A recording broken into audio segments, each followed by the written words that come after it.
Penghasutan atas tudingan palsu, maksud kami tudingan ijazah palsu Jokowi dengan terlapor Roy Suryo CS. Hingga kini Polda belum menaikkan kasus ini ke tingkat penyidikan.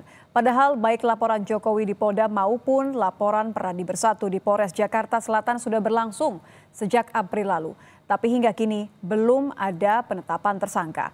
Lalu apa yang membuat kasus yang menyeret Roy Suryo CS ini kian berlarut-larut? Kita akan bahas bersama mantan Kabareskrim Polri, Ito Sumardi. Selamat petang, Pak Ito. Selamat petang, Mbak Nadia. Pak Ito, ini kemarin kan Polda menarik kasus yang dilaporkan oleh Peradi Bersatu di Polres Jakarta Selatan.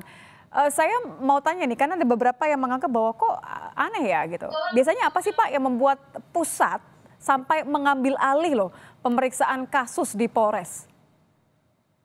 Inilah Mbak Nadia ya. Orang yang tidak paham tentang bagaimana proses yang menangani satu laporan. Terutama di sini kan Pak Roy Suryo itu yang membuat lama sebetulnya dia sendiri gitu kan. Kan aneh gitu kan, misalnya ada hasil dari lapor kemudian harus diteliti kembali, mengatakan ada skep Kapolri, itu sangat bohong lah ya. Nggak mungkin Pak Kapolri memerintahkan untuk melakukan uji ulang lapor ya. Karena ini memang yang membuat mereka sendiri. Jadi gini, ini kan sekarang penanganan kasus ini di beberapa tempat. Ada di Polres Jakarta Selatan, ada di Bareskrim, ada juga di Polda Metro Jaya. Kemudian sekarang diambil alih oleh Polda Metro Jaya. Alasannya tentu ada. Pertama adalah menggabungkan laporan dan efisiensi dalam penanganan. Nah, ini ditangani di beberapa tempat. Tapi itu bukan berarti yang ditangani di Polres Jakarta Selatan ataupun di Bareskrim itu tidak menjadi bahan. Nah, sekarang kan masih dilakukan penyelidikan ya di Polda Metro Jaya, mengumpulkan, karena di penyelidikan itu ya Mbak Nitya, itu adalah proses untuk bagaimana menemukan minimal 2 unsur pidana yang cukup untuk dinaikkan ke penyidikan. Nah, kalau unsur-unsur pidananya belum kuat, tentunya kan penyidik juga tidak akan berani untuk menaikkan ketika penyidikan. Kemudian yang kedua adalah lokus deliktinya perkara. Perkara itu, lokus delikti tempat terjadi perkara kan di wilayah Metro Jaya. Jadi tentunya di sini Polda Metro Jaya harus mengambil alih sehingga ini kasus bisa ditangani baik dari kasus pelaporan dugaan ijazah palsu maupun pelaporan pencemaran nama baik, termasuk penghasutan, termasuk menyebarkan berita bohong di media. Kemudian adanya kompleksitas dan sensitivitas kasus. Kasus ini banyak melibatkan berbagai pihak, termasuk saksi dan pelapor dari berbagai kalangan, memiliki tingkat kompleksitas dan sensitivitas yang tinggi ya, karena juga menyangkut mantan kepala negara. Tentunya kita juga harus berhati-hati. Polda Metro Jaya ini dianggap memiliki sumber daya dan kapasitas serta pengalaman yang cukup memadai untuk menangani kasus-kasus besar dan strategis seperti kasus ini. Kemudian juga ada koordinasi dengan hasil penyelidikan Bareskrim. Memang hasil daripada lapor itu belum menjadi alat bukti.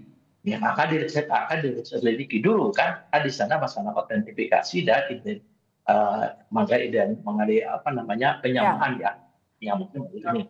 Kemudian Bareskrim juga kan setelah melakukan penyelidikan. Nah, tentunya hasil penyelidikan Bareskrim ini akan disampaikan ke Polda Metro Jaya.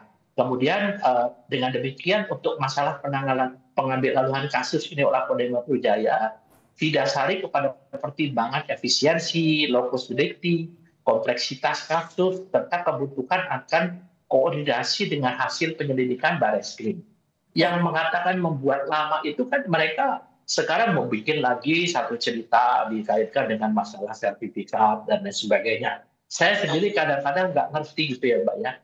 Orang-orang ini kan tidak paham dan belum pernah jadi penyidik, tapi merasa seperti lebih pintar dari penyidik.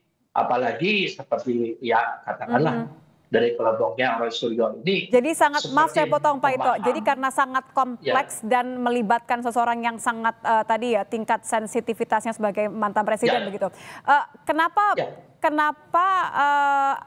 terkesan seperti sulit pembuktian bahwa belum ada penetapan tersangka?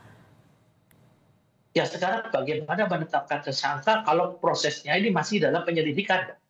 Jadi dalam satu proses penanganan perkara sesuai dengan Perpol Kapolri ya, itu mengatakan bahwa dalam penyelidikan itu pihak polisi harus mencari dua unsur pidana yang minimal ya, dua unsur pidana yang terkait dengan dugaan daripada kasus yang dilaporkan. Nah, jadi di sini nanti sekarang saya yakin teman-teman itu sudah memiliki calon tersangka. Kita tentunya mengabaikan dulu ada lagi laporan tentang skripsi, ada lagi laporan tentang kuliah kerja nyata, itu tentu kita abaikan. Termasuk perkara pencemaran nama baik dan dugaan penghasutan, Pak. Apa yang kemudian Anda lihat ini lebih sulit dalam pembuktian dua perkara tadi, pencemaran nama baik dan dugaan penghasutan? Ya, bagaimana kita mau mengusut pencemaran nama baik dan fitnah kalau tidak ada alat bukti yang memenuhi unsur itu kan, Mbak? Kan sekarang memenuhi unsurnya adalah satu, ijazah itu kalau betul-betul nanti dianggap oleh pengadilan itu adalah asli, maka tentunya itu unsur itu terpenuhi. Nah, sekarang pertanyaan saya, Mbak, ijazah itu kan produk daripada satu lembaga, lembaga. Kalau lembaganya sudah mengatakan asli, kemudian si pemegang ijazah itu menunjukkan kepada pihak Roy Suryo CS, apa dia yakin? Namanya di mindsetnya sudah itu palsu. Nanti kalau diselidiki oleh Barreskrim, kemudian mereka mengatakan bahwa lapor tidak independen, minta di Singapura lah, di mana lah. Jadi ini yang membuat lama sebetulnya mereka itulah, Mbak. Demikian. Terima kasih mantan Kabar Eskrim Polri Ito Sumardi. Selamat petang, Pak Ito.